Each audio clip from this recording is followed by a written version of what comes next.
የምትመለከቱት ሰይፉ በኤቢኤስ ነው። በያላችሁበት ጥሩ ጊዜ ነው የምንመኘው። ከዚህ ከአሜሪካ የሰይፉ በኤቢኤስ ስቱዲዮ ዳውንታውን ሲልቨር ስፕሪንግ ነው ያለሁት።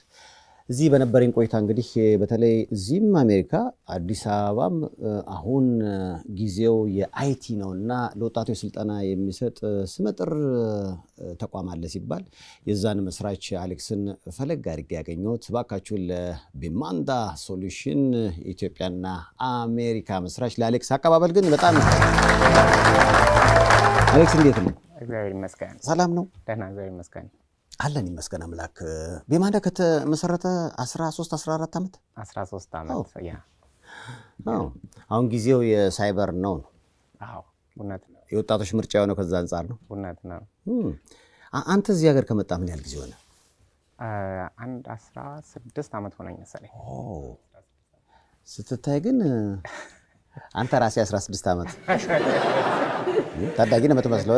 አንዳንድ ሰው አለ አሁን እኔ ቤቢ ፌስ አይደለሁምና ትንሽ ስለሆንኩ ይሆነ። በጣም ግን 16 ዓመት ከሆነ ስትመጣ ስንት ዓመት ነው ማለት ነው? 26 ዓመት ነበር መሰለኝ። ዋው!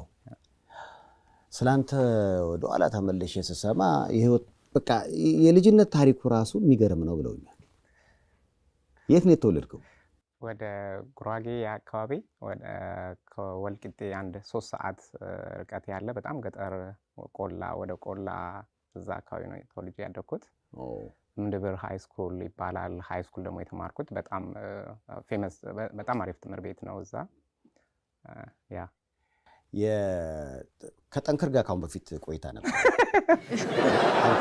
ታውቀዋለህ ብዬ አስባለሁ። ቶቶት አዎ በደንብ የአባቴም ስም ጠንክር ነው። ኧረ ተው። ሙሉ ስም ማን ነው? አለማየሁ ጠንክር ነዳ። ዋው! ያ ትንሹ አሌክስ ትንሹ አለማየሁ እንዴት ነበረ? ምክንያቱም አሁን ጠንክር ታሪኩን ሲነግረኝ ከብት አግዷል፣ ቤተሰቦቹን አግዟል እዛ ገጠር እያለ። ይሄኛው አሌክስ ይሄኛው አለማየሁስ እንዴት ነበር? ተመሳሳይ ነው የሚሆነው። ያው እኔ የቤት የመጀመሪያ ልጅ ነኝ። 7 እህትና ወንድሞች አሉኝ። ገጠር ስታድግ ብዙ ኃላፊነት ነው የሚኖርብህ። እኔ የወንድም የሴትም ስራ ሰርቼ ነው ያደግኩት። የጥናት ጊዜ ማግኘት እንደ ሌክዠሪ አሁን አጥና ተብሎ መለመን ሳይሆን የጥናት ጊዜ ማግኘት ሌክዠሪ አንድ ኩራዝ ነው ያለው። ማዘር የሆነ ነገር ልትሰራ ክችን ስትገባ ጓዳ ክችን አይደል ያው ጓዳ ስትገባ ቁጭ ብለህ ማሰላሰል ነው ያጠናኸው ነገር ማለት ነው። ልጅነትህ ይሄ ከሆነ ከዛ በኋላ አሁን የተገናኘነው አሜሪካን ነው። አሜሪካ ለመምጣት ምክንያት ምን ነበር? እውነቱን ለመናገር እኔ እንኳን አሜሪካ አንደኛ የሚገባኝም ሰው ነኝ ብዬ አልልም።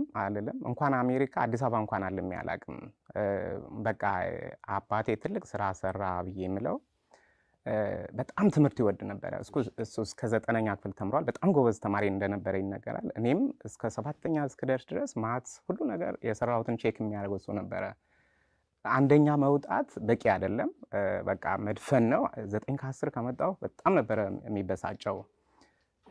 ሁሌ ምንድን ነበር የሚለኝ ትምህርት ነው ሰውን እኩል የሚያደርግ በቃ ፌር ነገር በዚህ ዓለም ብሎ የሚያስበው እሱ ትምህርት ነው። በቃ ትምህርት አጭርም ረጅምም ቆንጆም ሁንጋም አይልም፣ ሰውን እኩል ወንበር የሚያስቀምጥ ትምህርት ነው ይነበረ። በጣም ብዙ ችግር አለ። ባይዘዌ ልብስ የሚገዛልህ መስቀል ሲመጣ አመት ተጠብቆ ነው። ያችን ካበላሻሃት ኔክስት ይጠብቀህ ነው ልብስ የምታገኘው። እና ኔክስት መስቀል ሲመጣ ልብስ ይገዛልሃል ተብሎ ነው የሚነገርህ እንጂ ዝም ብሎ ተገዝቶ አይደለም ልብስ የሚሰጥህ። እና ሁሌ ድርሜ ነበር በቃ ተምሬ ደርሼ የሆነ ቦታ ደርሼ ቤተሰቦቼን እረዳለሁ የሚል ነበረ። ገና 11ኛ ስደርስ በጣም ጎበዝ ተማሪ ነበርኩኝ። ከተማ አዲስ አበባ መጣሁ። እኔ 12ኛ ክፍል ማትሪክ ተፈትኜ ውጤት እስኪመጣልኝ አዲስ አበባ መጥቼ ሊስትሮ ጠርግ ነበረ። እና እንደውም አንድ ቀን ሊስትሮ ስጠርግ ጫማ የሆነ ነገር ሲናገር ይሆን ሰውዬ ኦፍ ኮርስ ወይ የሆነ ቃል አልኩኝ ማለት ነው። ከዛ እዛ ሊስትሮ የሚጠርግ ሰው ማለት ያችን ቃል ያቃታል ብሎ አልገመተም። ከየት ሰምተህ ነው? ምንድነው እንዴ? አውቀዋለሁ እንደዚህ። ከዛ ተምረሃል አለኝ። እኔ 12ኛ ክፍል ጨርሼ ውጤት እየጠበቅኩ ነው ለጊዜው ነው ይሄን መሰለ።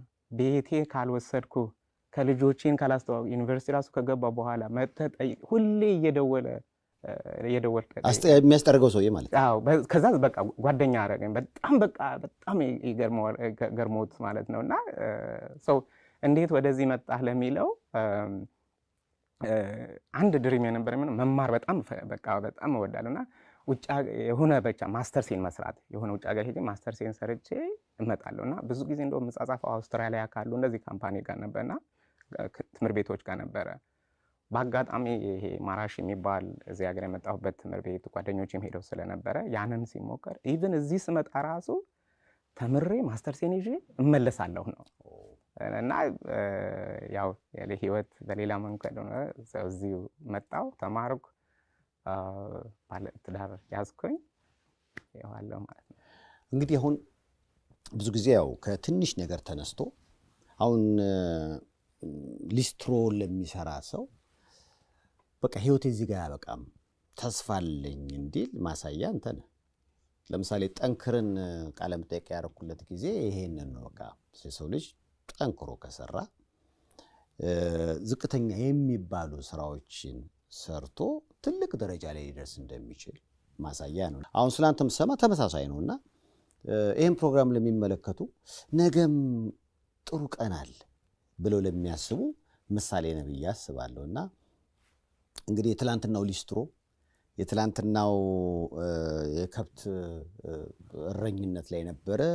አሁን ዛሬ አሜሪካን ሀገር መጥቶ ከ2500 በላይ ወጣቶችን አስተምሮ ስራ ማስያዝ አጠቃላይ አስተማርከው እንደውም ከዛ በላይ ነው አይደል?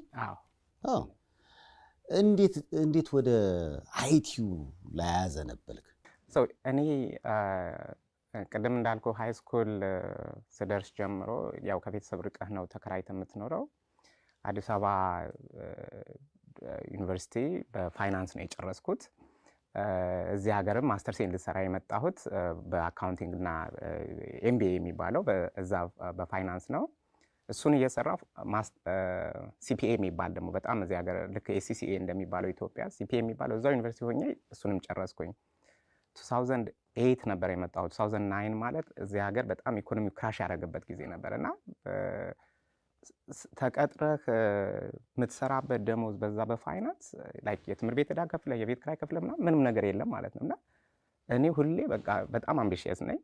ከዚህ የተሻለ ነገር መኖር አለበት። በቃ የሆነ መንገድ የሆነ ያላወቅኩት ነገር አለ እንጂ ለዚህማ አሜሪካ ድረስ መጥቼ